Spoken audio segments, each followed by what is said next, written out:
नेपालमा प्रतिदिन हजार व्यक्ति अनि आँखामा चोट लागेर दुखी बन्छन् तनी संवेदनशील हुन् हाम्रा आँखा सुस्त राखौँ गर्नु छ वनपाखा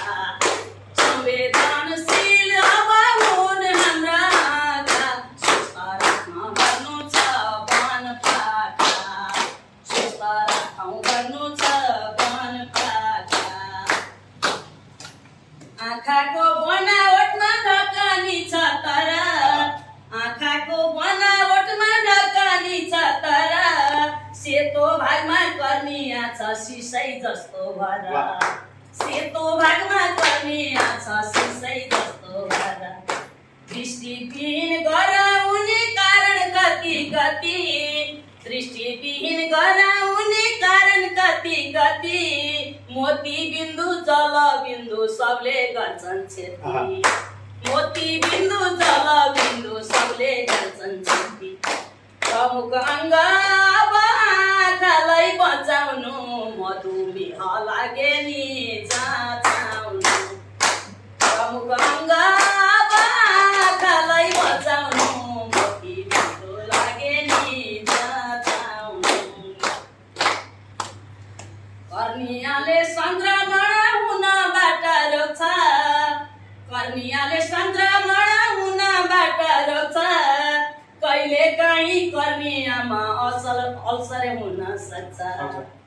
कर्नियाको अग्रभागमा चोट लाग्न गए कर्नियाको अग्रभागमा चोट लाग्न गए 24 घण्टा नबिताउँदै हामी कहाँ 24 घण्टा नबिताउँदै हामी कहाँ फ्लोरोसिनले हेर्छौँ एन्टिबायोटिक राम्रो फुलो निको पार्ने चाहिँ काम हाम्रो फ्लोरोसिनले हेर्छौँ एन्टिबायोटिक राम्रो